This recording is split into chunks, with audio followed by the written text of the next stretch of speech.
सत साहिब सतगुरुदेव की जय। बंदी छोड़ कबीर साहिब जी की जय। बंदी छोड़ गरीबदास जी महाराज जी की जय। स्वामी राम देवानंद जी गुरु महाराज जी की जय हो।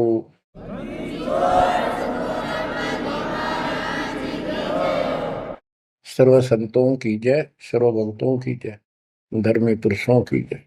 श्री काशी धाम की जय, श्री सुडानी धाम की जय, श्री क्रोथा धाम की जय, श्री बरवाड़ा धाम की जय। सत साहिब ग्रीव न्योली नाद सुभान गति, लड़े भुजंग हमेश, जड़ी जानो नाम जगदीश है, विष नहीं व्यापै शेष। संत गरीबदास जी महाराज परमात्मा से प्राप्त अध्यात्म ज्ञान को कितने सुंदर तरीके से प्रमाण के साथ पेश करते हैं कि परमेश्वर कबीर जी का जो नाम है ये ऐसा जबरदस्त है। कबीर साहब ने बताया कि कबीर जैसे पनपति मंत्र सुन, रख पुन सुकोड़े, ऐसे बीरा मेरे नाम से, गाल चले मुंह मोड़े। ये तो कबीर साहब ने स्वयं बताया। जैसे फनपति सर्प और गारुड़ के मंत्र को सुनकर उससे इतना डर जाता है कि अपने फन को इकट्ठा करके भागने की चेष्टा करता है, ऐसे मेरे नाम से, कबीर नाम से, उस सच्चे मंत्र से यू काल चले मुंह मोड़, ऐसे काल दूर भाग जाता है। गरीबदास जी कहते हैं, यम किंकर कर जोड़ चले तिस देख रे, धर्मराय के अंक मिटावे लेख रे, जीव जुनी नहीं जा बाठा डे गही, दर्ग मंज हजूर पकड़ छे की बही। गरीबदास जी आंखों देखा परमात्मा की शक्ति का वर्णन करते हैं कबीर जी का, कि उनको देख कर यम के दूत हाथ जोड़ के और दूर चले जाते हैं। और फिर परमात्मा ने धर्मराज के दरबार में जाके मेरी बही निकाली। बही वो बुक, वो पैड जिस पे अकाउंट लिखा था, और परमात्मा ने कहा ये मुझे दो, ये मेरा भक्त हो गया, इसने मेरी दीक्षा ले ली। वह पैड पाट दी दाता ने वहीं पर और फेंक दी कूड़े में। दर्ग मंज हजूर पकड़ छे की बही, जीव जूनी नहीं जा बाठा डे गही। कि कबीर साहब ने जिसकी बाह पकड़ ली, जिसका हाथ पकड़ लिया, जिसको शरण दे दी, वो जीव लख 84 प्रकार की योनियों में नहीं जाएगा। बाह ठाडे गही, ठाडे ठाडा मीन तगड़े, समर्थ, शक्तिशाली ने हमारी बाह पकड़ ली, हमें शरण दे दी। ठाडे की परिभाषा थोड़ी सी बताता हूँ आपको, क्योंकि बच्चों कोई भी हम प्रसंग सुनते हैं उसके साथ उसका जो लिंक होता है वो कथा का होना अति आवश्यक है, अन्यथा उसका कोई प्रयोजन नहीं रहता। काफी समय पहले की बात है, एक भक्त अब परमात्मा कबीर जी की शरण में था, संत गरीबदास जी के माध्यम से। और पुराने समय में खेती किसानी जो होती थी वो केवल वर्षा पर निर्धारित होती थी, और कोई नहर नूर नहीं थी, ना उसका कोई पानी लगता था। बारिश हो जाती थी कुछ एक क्षेत्र में, तो उसमें किसान अपना उसको संवार के बीज बो दिया करते थे। जमीन ज्यादा हुआ करती थी उस समय। उस भगत की बहन के क्षेत्र में वर्षा होगी, वहां से मैसेज आया कि हमारे यहाँ बारिश हो गई है और सभी खेत एकदम बाने योग्य हो गए, बोने योग्य हो गए हैं, हेल्प के लिए आओ। वो अपने बैल, अपना हल लेकर चला गया, उसको दूसरे खेत में भेज दिया। स्वयं उसका जो जीजा था, बहन का बटेऊ पति, वो अपने बैल लेकर दूसरे खेत में चला गया। जिस खेत में वो भक्त गया, दिन में हल चलाया, दोपहर के समय उसमें रेस्ट देते हैं बैलों को, पेड़ के नीचे चला गया। फिर वहां देखा आसपास एक तालाब थी, छोटी सी तलैया जोड़ी, उसमें कुछ पेड़ पेड़ थे, पानी था। बैलों को पानी पिलाने चला गया तो वहां एक मंडी बनी हुई थी, यादगार सी, छोटी सी चबूतरा सा बना के। उस पे एक बेली गुड़की रखी थी। बेली पहले 5 किलो का कट्ठा ही बना करते, वो विशेषकर चढ़ाने के लिए होता था, भेंट। अपने देवी देवताओं को किसान चढ़ाते थे, बोल देते थे पहले ही, फसल का पहला वो 5 किलो ऐसे पीर का चढ़ाओ। वो पीर की मंडी थी। तो वो जो एक डला सा था मोटा, 5 किलो का, 5 शेर का, उसको उठा लाया वो भक्त। कुछ आप खाया, कुछ बैलों को खिला दिया, अपना काम करके शाम में घर पर आ गया, सो गया। रात्रि के 12 बजे के आसपास एक 4.5 फुट का, टोपी सिर पे, सफेद कपड़े, दाढ़ी, जैसे मुसलमान वेशभूषा हो, आके उससे 10 फुट दूर खड़ा होके और कहने लगा, तेने मेरा गुड़ कैसे खा लिया, तेरी हिम्मत कैसे पड़ गई, तो ठाड्डे की शरण में है, इसलिए बच गया, न तुझे मारता और तेरे दोनों बैलों को मारूंगा। मेरी पार नहीं बसाई, और कति लाल आंख कर रखी, और बहुत गुस्से में था। यूं कह के वो चला गया। भगत को भी फिर थोड़ा सा एहसास हुआ, यूं के भला थी। बाकी इतना तो विश्वास था कि समर्थ की शरण में हो, इस तरह के पुत्रों का कोई बहुत नहीं। फिर भी मन में था भी कहते, ये बात हुई तो हुई क्यों, ऐसा क्या कारण हो गया। उसने अपनी बहन से पूछा कि बहन, ऐसे ऐसे उस मंडी पे गुड़ चढ़ा रखा था आपके खेत में, किसकी वहां रखी है वो आपके खेत के बराबर में, जोड़ी पे, तालाब पे।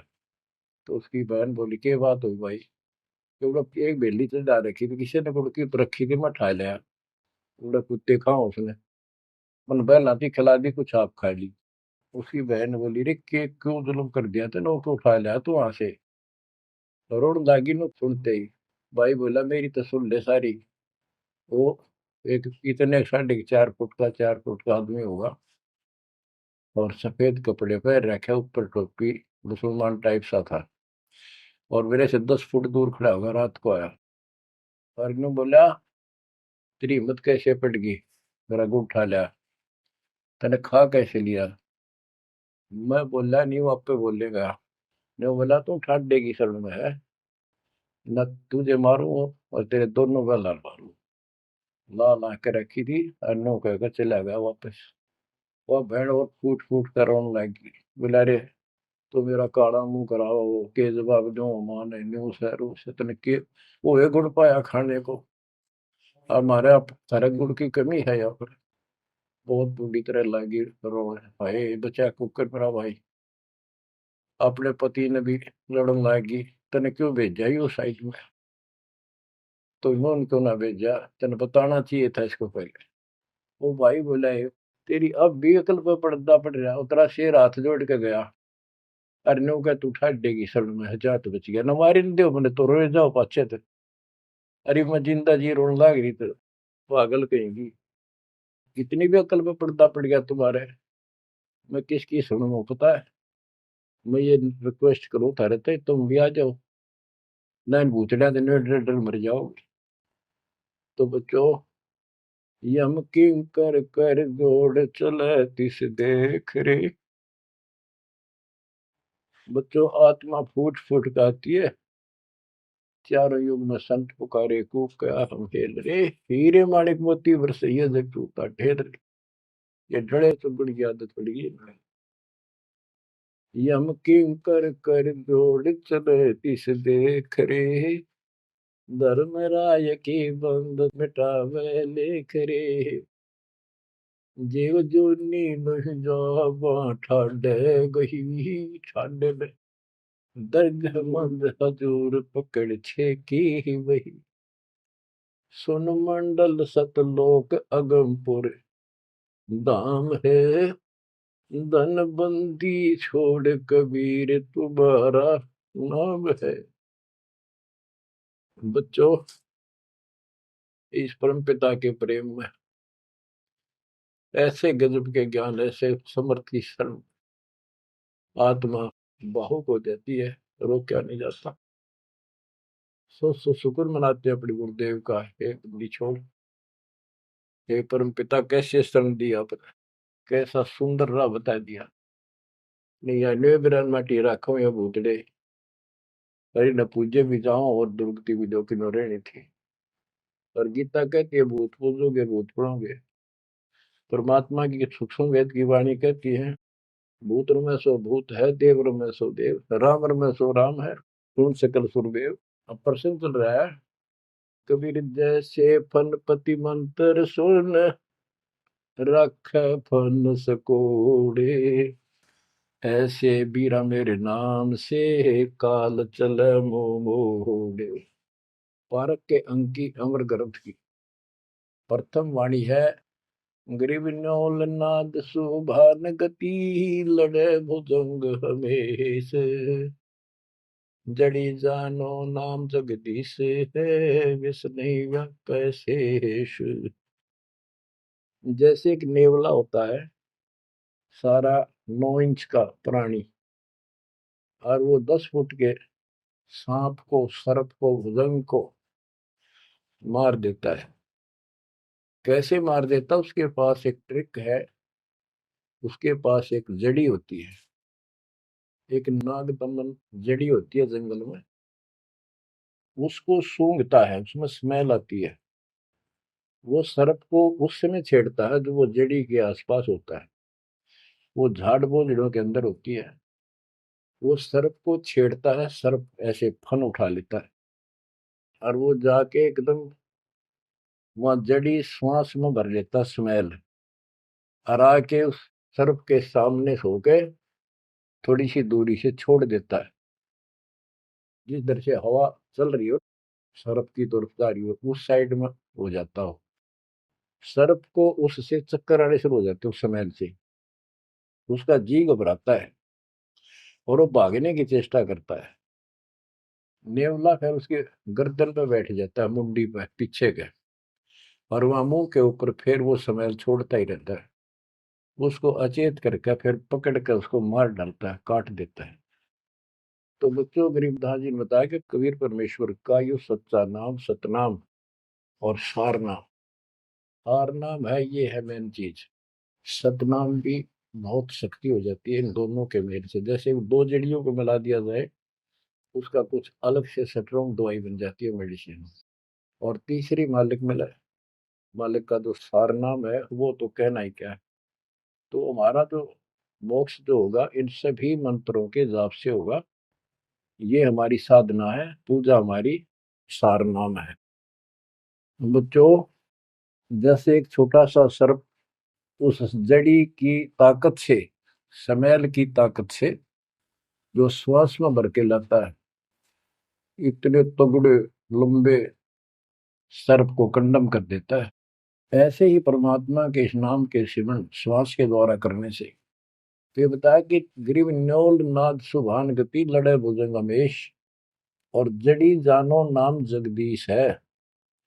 जगदीश सारी सृष्टि के मालिक का जो असली नाम है, वो जड़ी है, वो नागदम जड़ी है।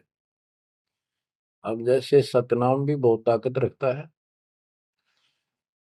ये हमारी साधना है। जैसे प्रथम मंत्र सतनाम, ये साधना है। सार नाम हमारी पूजा है। पूजा और साधना में अंतर होता है। कबीर साहब हमारा पूज्य है। साधना वो होती है, जैसे हमने जल की आवश्यकता है तो हैंडपंप लगाते हैं, हैंडपंप के लिए बोकी और पाइप, बोकी मारते रहते हैं, मिट्टी बार डालते रहते हैं। सतनाम की बोकी श्वास उश्वास से मारकर जब वो पानी के लेवल पर पहुंच जाती है, वो बोर, तब उसमें पाइप लोअर करके फिर उसके ऊपर एक मशीन बांधी जाती है, वो सार नाम है, और मशीन से फिर उसको चलाया जाता है। वो हमारा पूज्य इष्ट है, वो सार शब्द है। जो हमें चाहिए था ऐसे मिलेगा वो सुख परम पिता परमात्मा के सच्चे दरबार का। तो गरीबदास जी कहते हैं वो मंत्र, वो जो सार नाम है, वो जड़ी जानो नाम जगदीश है, परमात्मा जगदीश कबीर साहब का सार नाम। वो नाग दमन जड़ी बूटी है, वो काल दमन। और विष्णु व्यापक शेष, छोटे से सांप की बात छोड़ो, शेष नाग जो सबसे बड़ा ताकतवर 1000 फुट का बंदर है, यानी काल 1000 भुजा का ताकतवर है, ये भी निकट नहीं आ सकता। बच्चों, किस्मत सराहा करो अपने, 100 गुण गाया करो। गरीबदास जी कहते हैं, गरीब साधों से ते मस्करी, ये चोरों नाल खुशाद, मल अखाड़ा जीतेंगे ये युगन युगन के माल। माल, रेसलर, पहलवान, इन नकली गुरुओं से तो खुश है सारा संसार, साधों से ती मस्करी, इन चोरा नाल खुशाद। हाय हाय, इन चोरों से, झूठे गुरुओं से खुश, और साधु संतों के मजाक करते हैं। ये तो मल अखाड़ा जीतेंगे युगन युगन के बाद। आप हो वो युगन युगन के माल। बच्चों, आपको बहुत बार प्रमाण दिए जाते हैं, देता ही रहूंगा आखिरी सांस तक, क्योंकि सिलेबस यू है। टीचर सारा साल सिलेबस पढ़ाता है, उल्टा सुल्टा उन्हें कोई रट्टा लगवाता है, और तब बच्चे सफल होते हैं। परमात्मा योगों से आपके साथ है। सतयुग में राजा अम्बरीश एक बहुत बड़े धार्मिक राजा हुए हैं, और खूब यज्ञ किया करते थे, भंडारे करते थे, ब्राह्मणों को खूब धन दान करते थे, लागड़ गऊ बांटा करते थे, 1000 लागड़ गऊ बांट देते। लागड़ माने बच्चे वाली, ब्याई हुई, दूध वाली। भोजन भंडारे करवाते थे, दक्षिणा देते थे। जैसा भी लोक वेद सुना था, गुरु जी ने बताया था, ऋषियों ने, वो सारा कुछ करते थे। परमात्मा वहां भी साथ रहते हैं, उनकी इज्जत रखते हैं भक्ति की, और बीच बीच में उनको समझाने की चेष्टा की, कोई ऋषि रूप बनाकर अम्बरीश जी को सच्चा मार्ग बताया, खूब ध्यान से सुना और नाम लिया। लेकिन वो ऋषि वहां सैकड़ों और मालिक एक। आखिर में राजा अम्बरीश भी हाथ खड़े कर गया, मालिक की साधना छड़ दी, और वो ऋषियों वाली वो शुरुआत कर। इतने अच्छे भगत विष्णु जी के बने हुए थे। बच्चों में अब हंसी भी आती है, दुख भी होता है। गरीब वेद पढ़े पर भेद न जाने, वाचे पुराने ठारा, और पत्थर की पूजा करे, भूल गए सृजनहारा। वेद पढ़ा करते ऋषि उस समय, केवल वेद। पुराण तो इनकी अपनी रचना है, फिर वो सा लिखते चले गए, और सारा वेद के विरुद्ध साधना करते करते और कराते थे। विष्णु जी की पूजा करे, और गीता क्या कहती है, तो चारों वेदों का सारांश है। विष्णु 3 गुणों में से एक सतगुण है। इन तीनों गुणों की भक्ति तक त्रिगुण में माया के द्वारा जिसका ज्ञान हरा जा चुका है, यानी इसी तक सीमित है, जो राक्षस स्वभाव को धारण किए हुए मनुष्यों में नीच दूषित कर्म करने वाले मूर्ख, ये मेरी भक्ति ना करते। तो अम्बरीश वही साधना करता था, लेकिन पिछले संस्कार किसी, जैसे भी चल रहा भक्ति युग बच्चों, आप इन बातों को बार बार सुनोगे तो आपके दिल में समा जाएगी या कहानी सच्चाई ये है। अब ये भक्ति काल शुरू हो गया, मोक्ष काल समझो। इसमें हजारों वर्षों तक चलेगा, अरबों भगत बच्चे बेटा बेटी पार होंगे, जो चलेगा जो भी लाखों वर्ष और भी चलेगा। लेकिन वो साधना करते रहेंगे, लेकिन उनका विश्वास इतना नहीं बनेगा, वो फिर यही रह जाएंगे काल के जाल में। उन्हीं में से फिर, क्योंकि उनकी भक्ति जबरदस्त है, शास्त्र अनुकूल है, अगले सतयुग में उन्हीं पुण्यात्माओं को काल जन्म देगा, उनको पहले ऊपर के लोकों में रखेगा। ऊपर के लोकों में, स्वर्ग में देवता हजारों लाखों वर्ष वहां रहेंगे। यानी एक कोल्लू के साथ चक्कर है, चैन है, चैन। उस चैन पर जैसे डाल देते हैं, ब्रह्मलोक में गए, फिर चक्कर काटते काटते विष्णु लोक, शिव लोक, सारे अपने कर्म फोड़ के भोग के खत्म करके, फिर भी उनके पुण्य इतने बच जाते हैं कि सतयुग में जन्म देते हैं उनको। और सतयुग में भी अच्छे पुण्यकर्मी फिर राजा बनते हैं। और वह भक्ति, ये वाली भक्ति कसक और वो शेष बची ताकत फिर भी साथ रहती है। और इस कारण से भगवान भी उनके साथ रहना पड़ता है। जो बच्चा गऊ की नजर में, यूं साईं को संत, भक्तों के पीछे फिरे भक्त वत्सल भगवंत। कबीर जो जन मेरी शरण है, ताका हूं मैं दास, गेल गेल ला गया करूं जब लग धरती आकाश। तो अपने इस विधान अनुसार अम्बरीश से मिले। ठीक है, एक बार तो यह बात इतनी गजब की है, सारी ठीक ठीक लगती है, लेकिन माहौल खराब होता है। ये ज्ञान बताने वाला एक होता है, दूसरा समर्थक नहीं होता। उस दिन में वो भूल जाते हैं और इसी लोग बहका देते हैं, कहाँ सी बातें करते हो, वेदों में ऐसा कहीं नहीं है, वेदों में ऐसा नहीं है। अब दास तो कहना चाहता है, फिर अगले जन्म उस भक्ति से वो अम्बरीश राजा स्वर्ग गया, स्वर्ग में अपने पुण्य भोगे। फिर त्रेता युग में फिर राजा जनक के रूप में वह आत्मा ने जन्म लिया। वहां भी खूब भक्ति करी, विष्णु के कट्टर पुजारी। वही भावना वही भाव फिर भरा हुआ था, परमात्मा फिर भी मिले उनको। लेकिन राजा और सिद्धियां इतने ठाठ बाट और बकाने वाले वो गुरु निरे ऋषि हमारी ऐसी घिस काट रखी काल में। हम ऐसे मूर्ख बना रखे, थोड़ा सा भी सुख हो जाए, कोई प्रभुता कोई पद प्राप्त हो जाए, हम खुद भगवान बन जाते हैं। लेकिन पिछली धार्मिकता के अनुसार हम कुछ धार्मिक भी बने रहते, लेकिन रहते वही के वही। और अम्बरीश राजा इतने अच्छे भगत थे, पिछली सिद्धि शक्ति मालिक की वो भक्ति की सही थी। एक बार दुर्वासा ऋषि ने उनके ऊपर सुदर्शन चक्कर छोड़ दिया। दुर्वासा कहता था कि तू ये साधना छोड़ दे, मैं बताऊं वाह कर। अम्बरीश ने हाथ भर ली पर छोड़ी नहीं। अगली बार गया, उसने गुस्सा हो गया कि तू मानना नहीं मेरी बात, तेरा सिर काट दूंगा, इतना गुस्सा। सुदर्शन चक्कर छोड़ दिया। सुदर्शन चक्कर राजा अम्बरीश के पैर छू के और दुर्वासा ने मारने खातिर वापस चाल पड़ा। दुर्वासा भागता फिरा तीन लोक में, कितने उसने गुफा नहीं मिली जरा बच जा, कुछ संरक्षक नहीं पाया। परमात्मा कबीर जी ने विष्णु रूप बनाया, एक सवाल आदि 1 मिनट में के कर दी कर दिया बोलो में।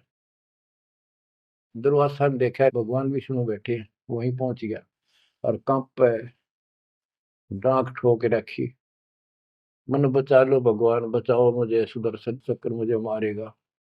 परमात्मा बोले क्या गुस्ताखी कर दी, क्यों मार रहा है तेरे को। फिर वह सारी कहानी बता दी। भगवान बोले कि भक्ति के भाव से चलो, ये ताकत से नहीं चलता ये मार्ग। अपना ज्ञान दो, कोई मानने ठीक है, ना मानो मत, ना मानो, मुझे बचाओ भगवान, मुझे बचाओ। उसमें सुदर्शन चक्कर रुक गया, खड़ा हो गया दूर, भगवान की शक्ति से डर के देख के। तो दुर्वासा को विश्वास हो गया कि यहाँ बचाओ हो सकता है, माफ करो मुझे, माफ करो। परमात्मा बोले अम्बरीश के पैर पकड़े, वो बचाओगा तनीश से, मैं नहीं बचाऊंगा। हाथ जोड़े, हे भगवान आपके दरबार में मैं नहीं बचूंगा, कहाँ भेजो हो दाता, मैंने तो रास्ते में मारेगा। मिला जा, वही जान बचेगी तेरी। अम्बरीश के चरणों में गिरा वो, जिसने 56 करोड़ यादव मार दिए थे एक में चलता है। तो कहते हैं अपनी देसी कहावत हमारे यहाँ, शेर न सोआ शेर, जरूर टकरा कर इन्हीं बकवाद करनी है ना। अम्बरीश के चरणों में मत्था टेका उसने, मेरी जान बख्शो महाराज, जान बख्शो, बख्श दो। अम्बरीश राजा बोले महाराज मैंने कुछ नहीं कहा, तेरा कर्म तुझे मिला। और वो सुदर्शन चक्कर हाथ से पकड़ लिया राजा अम्बरीश ने और ऑफ कर दिया, शांत हो गया। बोला ले जा तेरी तोब। और भक्ति के बावरे ना चाहिए इंसान। बच्चों, अम्बरीश राजा की इतनी महिमा होगी, ऋषि भी हैरान थे जो उनके गुरु लोग थे।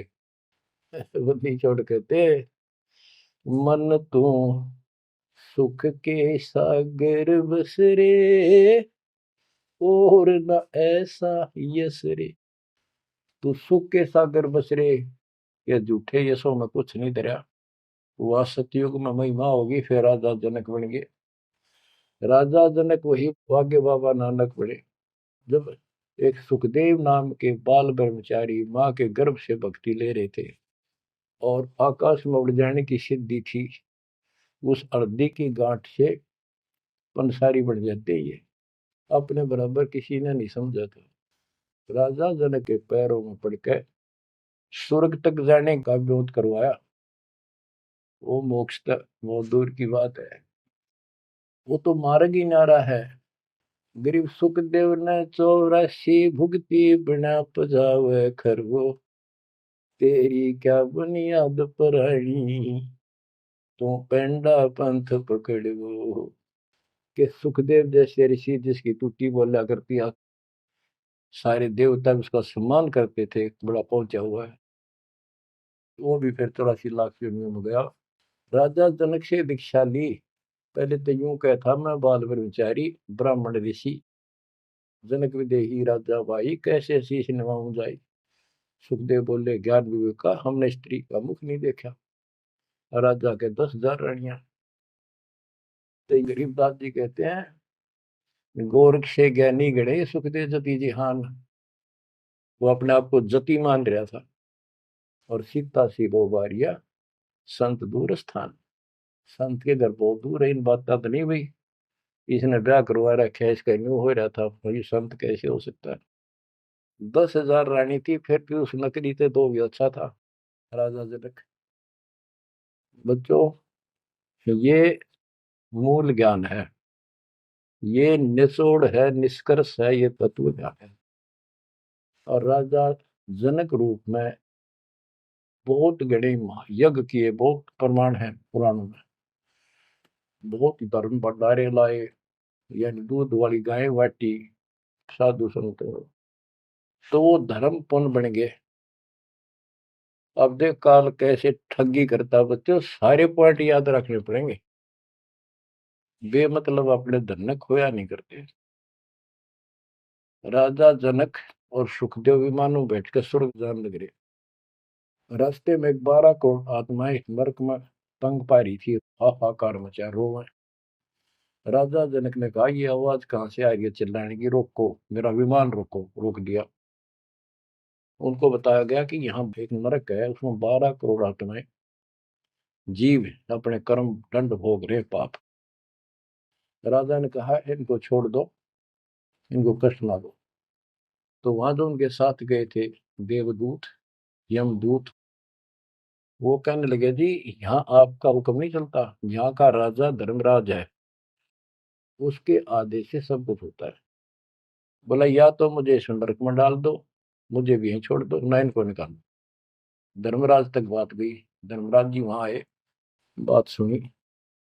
धर्मराज बोले, राजन, अपने अपने कर्मा का फल सब न भोगना पड़ता है, ऐसे नहीं कुछ हो सकता। तो राजा आकड़ गया।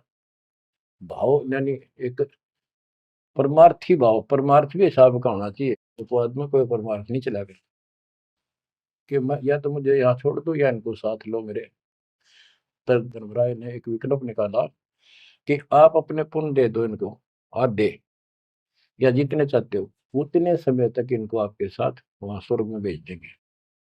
राजा ने 50% पुण्य दान कर दिए। सबको बिठा के 12 करोड़ आत्माओं को विमान में बिठा के और स्वर्ग ले गए।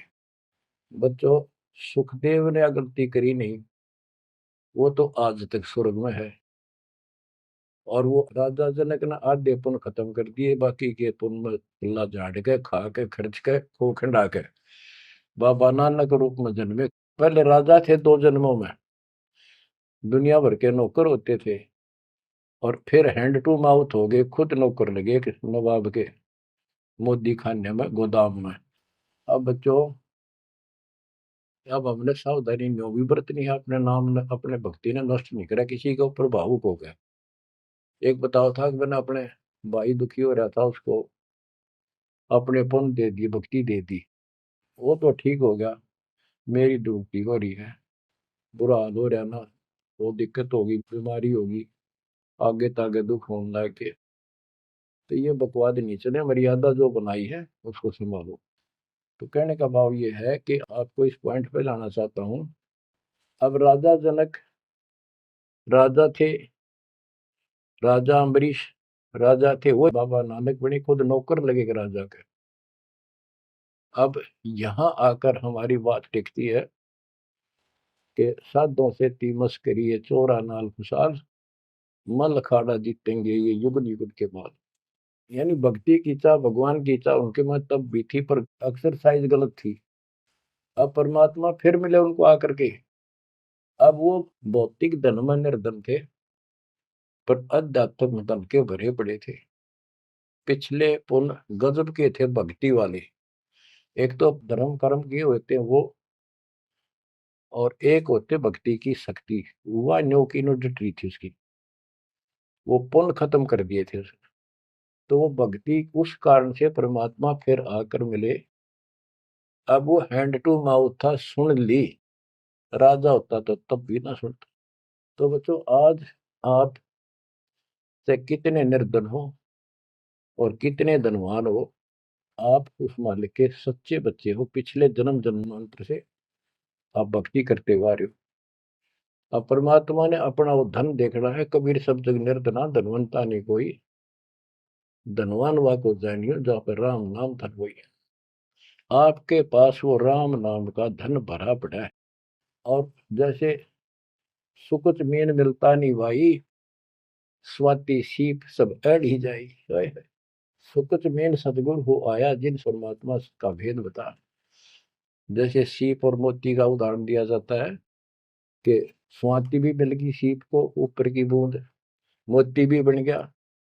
लेकिन एक सुख जमीन जब उसमें टक्कर ना मारे, उसने खुल नहीं, तो वह मोती माए गड़ गया और वह सीप भी मर गया। तो बच्चों, ये भक्ति धन थारा इब कभी नहीं गड़ मर जाता, सतगुरु ना मिलता था। तो अब आपका वो मोती सुरक्षित है। अब कहते सुख जमीन सतगुरु हो आया, जिन परमात्मा का भेद बता। तो बच्चों, फिर बाबा नानक को मालिक ऊपर लेकर गए और उनको वो सच्चा राह बताया। उसके बाद उनकी जिंदगी बदल गई। यानी पहले वकील हो रहे थे काल के, सुने नहीं थे। अब जो बाबा नानक जी हिंदू धर्म में जन्मे थे, खत्री गोत्र था, और भगवान विष्णु कृष्ण राम कुर्बान थे इनके ऊपर। गीता का पाठ ब्रजलाल पांडे से पढ़ा करते थे और गीता पढ़ते थे। दाता मिले तो खूब तर्क वितर्क किए। आखिर में बोले अखा वेखो तो मानो। तो परमात्मा ने आई विटनेस भी बनाने थे। बेई नदी सुल्तानपुर के साथ से बह रही है। सुल्तानपुर में बाबा नानक की बड़ी बहन ब्याह रखी थी। वह अपनी बहन के वहां रहते थे, नौकरी करते थे नवाब के। सुबह सुबह स्नान करने जाया करते थे उस नदी पे।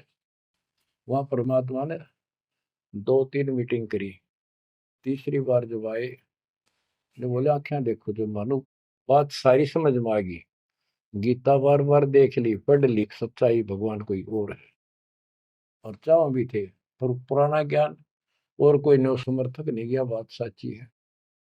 तो वो कहने लगे आखा देखो तो मानो। कबीर साहब और बाबा नानक जी परमात्मा समकालीन थे। बाबा नानक जी का जन्म सन 1469 में हुआ, 1469 में। और 1539 में वो शरीर छोड़ के गए। और परमात्मा जी 1518 में गए। तो 1469 से 1518 तक समकालीन थे। तब आंखों देखा सतलोक 3 दिन तक नानक साहब जी का शरीर कहीं और छुपा के उनकी आत्मा को लेके गए, फिर छोड़ा तीसरे। उसके बाद तो दुनिया बदल गई उनकी। वो सब पूजाएं त्याग माल की शरण में आ गए। घर में विरोध, सारे समाज में विरोध है। उसके पिता भी बहुत दुखी हो गए, तो के पैदा हो गया हमारे, देवी देवताओं को ऐसा गलत बोलता है। तो बहुत परेशान हुए। लेकिन जब आंखों देख ली, कौन सुने किसकी। सूरवीर होते हैं संत, संत सिपाही और शेर पीछे नहीं हटते। तो बच्चों, सारा ज्ञान सत्संग से होता है। परमात्मा का और उस प्यारी आत्मा का, आत्मा और परमात्मा नानक साहब का सत्संग हुआ। सत्संग से बात स्पष्ट हुई। अब पारक के अंक की वाणी सुनाता हूँ कुछ। साधों से ती मस्करी ये चोरा नाल खुशाल, मल अखाड़ा जीतेंगे ये युगन युगन के माल।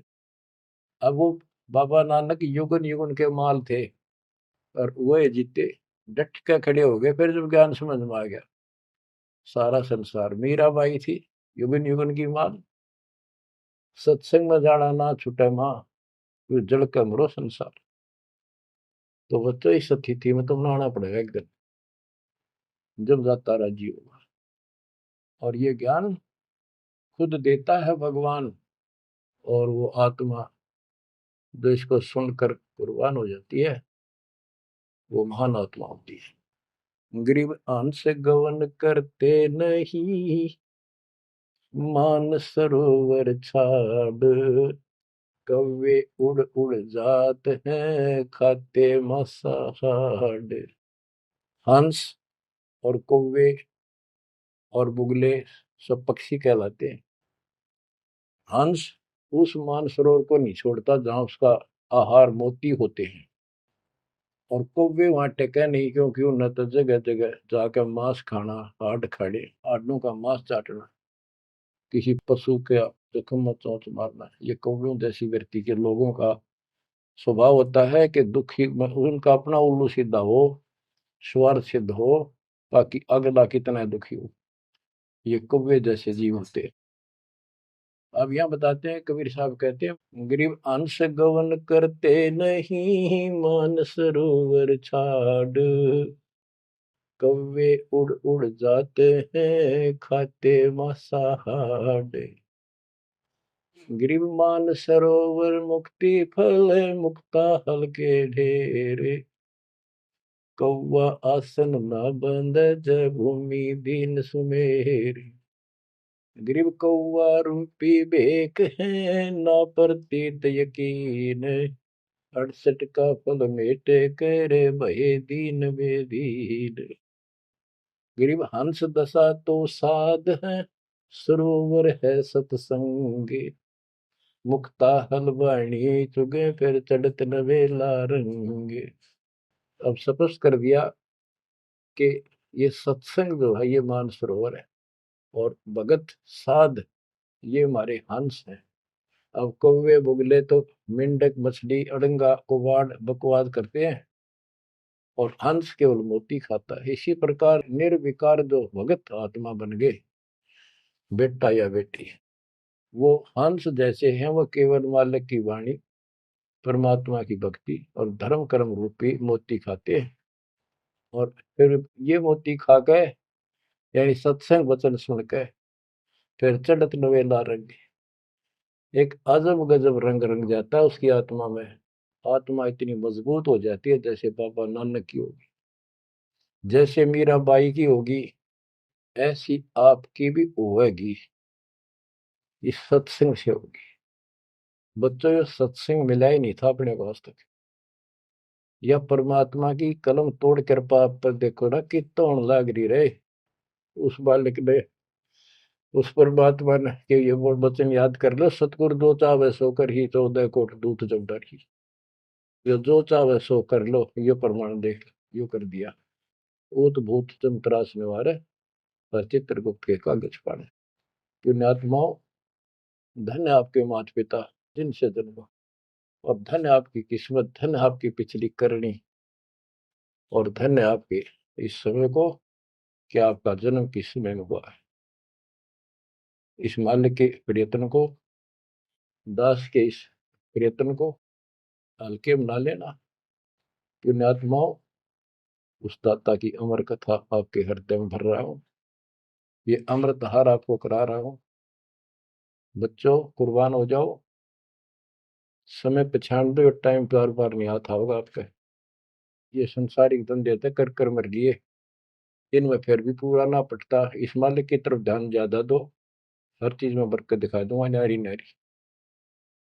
परमात्मा आपको मोक्ष दे, आपको समय दे इस अनुभव रत्न, इस मानसरोवर बनाने का, आत्मा के मैल कटाने का सत्साई।